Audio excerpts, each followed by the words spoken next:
آپ نے ایک جملہ سنا ہوگا، عورت ہی عورت کی بڑی دشمن ہوتی ہے، ہاں ہوتی، پریکٹیکل دیکھا ہے؟ ہاں بالکل دیکھا ہے۔ کس نظر سے دیکھا ہے اور کس شکل میں دیکھا ہے؟ میں نا اچھی چیزیں صرف یاد رکھتی ہوں، خوبصورت، ٹھیک ہے؟ صحیح ہے۔ میرا پہلا مشاعرہ تھا، میں تیسری رو میں بیٹھی تھی، آگے سارے سینئر تھے، حالانکہ فرنٹ پہ میری سیٹ تھی، لیکن مجھے اچھا نہیں لگتا میں گردنیں پھلانگ کے جاؤں۔ استاد استاد ہی ہوتا ہے، ضروری نہیں ہے کہ اس نے مجھے پڑھایا ہو، اس نے مجھے سکھایا ہو، لیکن وہ عمر میں، رتبے میں، مقام میں، شہرت میں، عزت میں، اگر وہ مجھ سے بڑا ہے تو وہ بڑا ہے، صحیح ہے۔ مجھے ماننا ہے۔ میڈم منزل نے میرا ہاتھ پکڑا اور انہوں نے مجھے ساتھ لا کے بٹھا دیا۔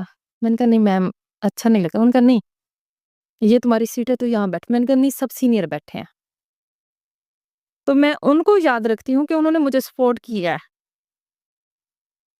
میں اس کو کیوں یاد رکھوں جس نے میری ٹانگیں کھینچی ہیں؟ وہ بھی عورت ہے جس نے مجھے سپورٹ کیا، آگے آنے کے لیے کہا۔ ایسا ہی ہے۔ میں اس کو کیوں یاد رکھوں جس نے کہا کہ اچھا یہ گاؤں سے اٹھ کے آئی ہے، اب یہ بھی ہمارے درمیان بیٹھ کے یہ بھی مشاعرہ اٹینڈ کرے گی، یہ کہاں سے آ گئی ہے؟ اس نے کب لکھنا شروع کیا؟ اب مجھے بڑا اچھا لگا، میں نے جب پہلی نظم لکھی تھی ملی نغمہ طائب ہے یا آزادی کے حوالے سے، اچھا۔ اور فرحت عباس شاہ صاحب، میرا شام سلونا شاپیہ میں گنگنایا کرتی تھی، اور میں نے نا وہ ان کی کتاب سے نمبر لے کے میں نے ان کو سینڈ کی تھی۔ ٹھیک ہے۔ اس دن وہ مشاعرہ تھا اور وہ نظم میں نے ان کے سامنے پڑھی تھی، اور جب وہ میں نے پڑھی تو ان کا اچھا تم وہ کدھر غائب ہو گئی تھی؟ میں نے کہا سر ادھر ہی ہوں، شادی ہو گئی، بس بچے، گھر، جاب یہ دیکھ رہے ہیں۔ کہتے کمال نہیں ہو گیا؟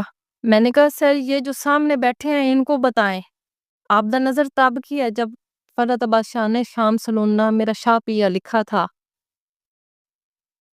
جب آبدہ 7ویں کلاس میں تھی، تب آبدہ نے آپ سے کریکشن کے لیے رابطہ کیا تھا کہ سر میں نے یہ نظم لکھی ہے، میں اخبار میں بھیج رہی ہوں، میں بھیج دوں؟ اور پھر وہ لوگ منہ دیکھ رہے تھے۔ فرحت عباس شاہ بڑے جو ہیں وہ باریک بے عزت، اور میرا وہ پہلا اور آخری ان سے رابطہ تھا، اور اس کے بعد میری اتنے سالوں بعد 16-17 سال بعد میری ان سے ملاقات ہوئی تھی۔